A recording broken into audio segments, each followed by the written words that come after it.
Hi, my name is Gina Pope and I am the leader and trainer of Team Fashion Force. I'm so happy that you're here today and interested in managing your inventory and growing it.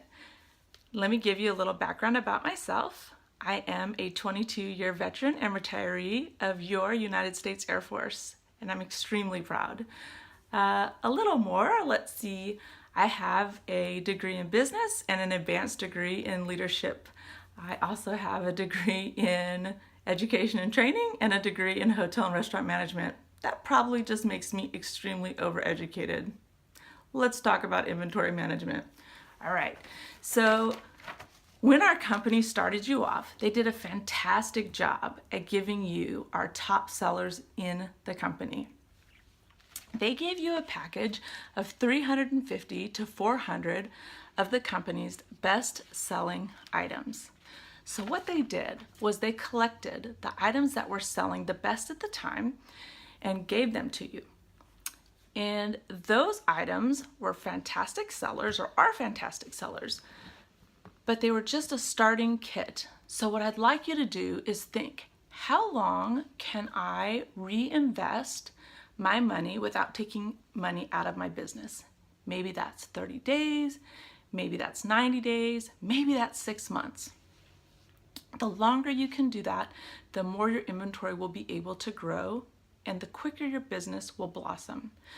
So let's talk about one line. Let's say Julias were in your initial kit. When you got the Julias, you were probably given 5 Julias in each size. Let's think about yourself when you go to the mall and buy shoes. If you ask them to bring out shoes in your size and they only bring out 5 shoes in your size, you may not find shoes that you like. But if they brought out 8 to 12 shoes in your size, you're probably going to find one that you like. Your customers think the exact same way. When they come to your boutique or to your VIP page, if you only have 5 Julias in their size, they may not find one that they like. But if you have 8 to 12, there's a really good chance of them finding one that they like. So we are really looking for you to grow your inventory in depth in each size before you try to grow it in width by adding other styles.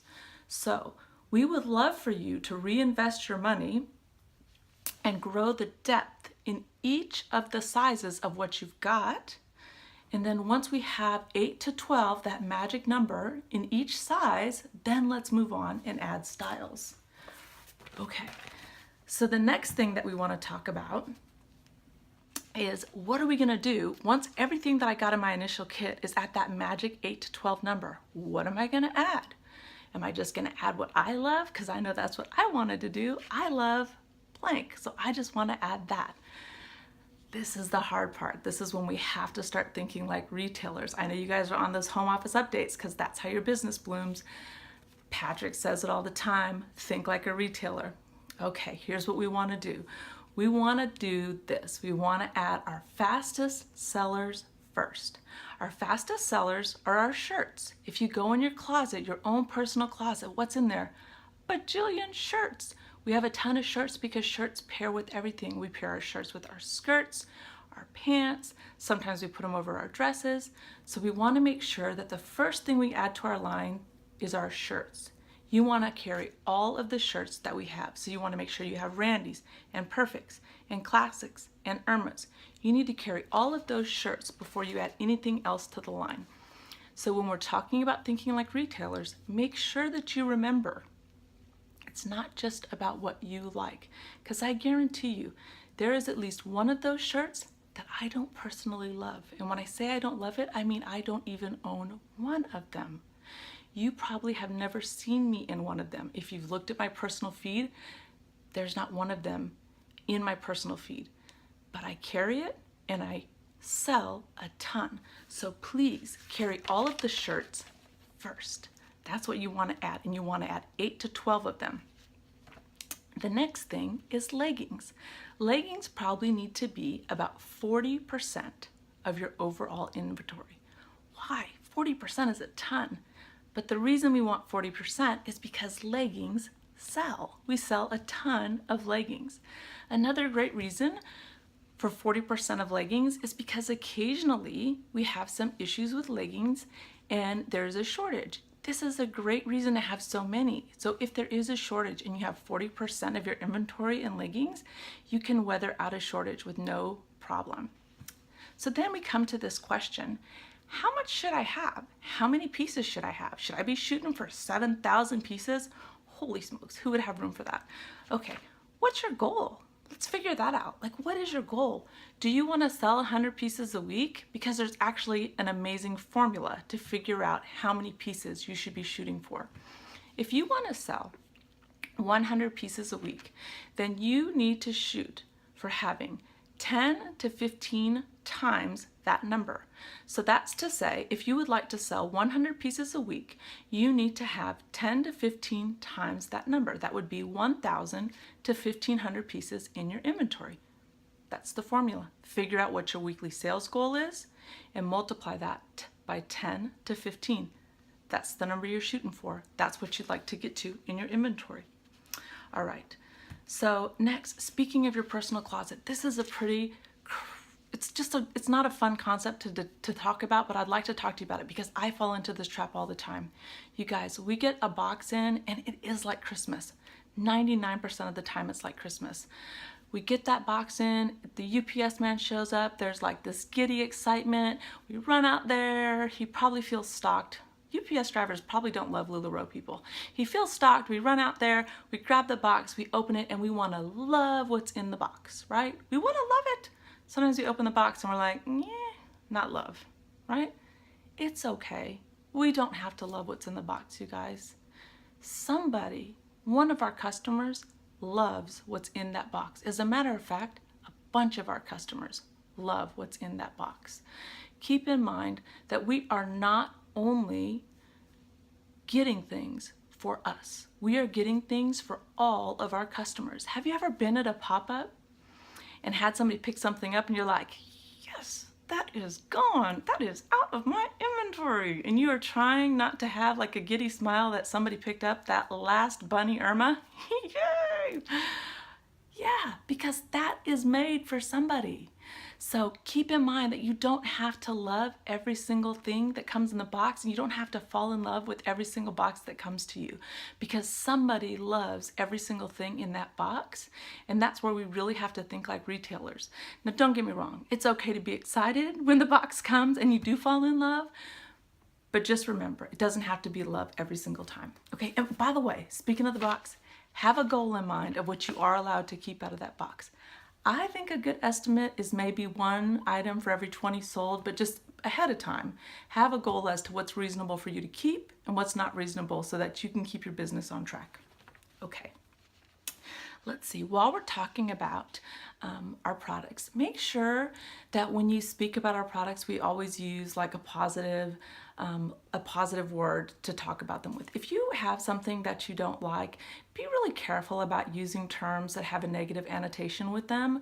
Let's don't use terms like ugly or donkey or anything like that. Not just when we're speaking with customers, but even when we're speaking with each other, because we just want to make sure that we are speaking at our clothes the right way, that we're talking about them in the correct way, and we just want to make sure that we don't say anything, that we have the correct vernacular, and that we don't become accustomed to speaking about them in a way that is inappropriate. So please make sure that you don't use terms that are not appropriate when you're speaking about any of our clothes. Even if you don't love it, you don't have to love it, just use the proper terminology. So ugly, donkey, anything like that, let's just keep that out of our terminology. Okay, let's see. All right, so yeah, so when we are going to bring on new lines, we kind of talked about what to bring on first, but let's talk really quickly about specialty items. There are some items that are considered specialty items: Jill's, Lucy's, Lola's, Monroe's. Those things, you don't have to bring on 8 to 12 of those. Those are kind of slow-moving items. They're amazing. I love them. Just be prepared that those may be sitting for a while, and you probably only need maybe 5 of each of those per size. And just be prepared that you might be sitting on those for a while. They may not go quite as quickly. They may sit in your shop for a while because they take a customer that knows them or that falls in love with them. So they may not go as quickly, but you don't have to carry as many. Do yourself a favor, no matter what line you bring on, don't try to do it in pieces. Don't just buy 2 or 3 and then launch it. Don't launch anything until you have the required depth to launch it. If you launch it partially, you will not be successful because your customers will not have the variety required to fall in love with that line. So even if you can't afford to buy the entire line, you could buy 2 or 3 here this week, 2 or 3 the next week, 2 or 3 the next week, and then once you have the entire depth, then you can launch it. So let's say I'm gonna go and I'm gonna buy Amelia's and launch Amelia's. I could buy them over the course of a month and then I could launch them all. Speaking of ordering, we know that we don't want to get a bunch of duplicates. So you could order a few this week, a few in 2 days, a few in 2 days, a few in 2 days. I wouldn't recommend ordering 10 at one time. I would recommend ordering some every couple of days.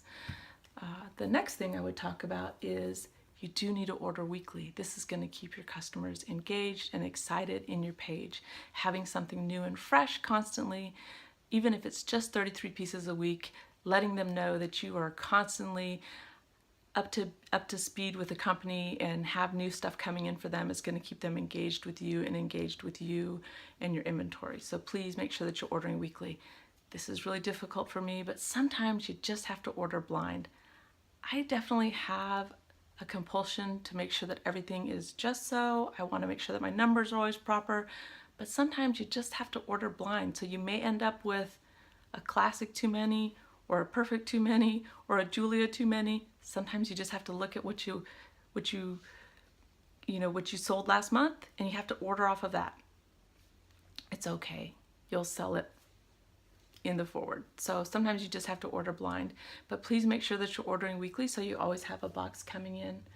And I think the last thing that I would tell you is that your sponsor is always available to you to help you through these types of challenges, and that's what they're there for.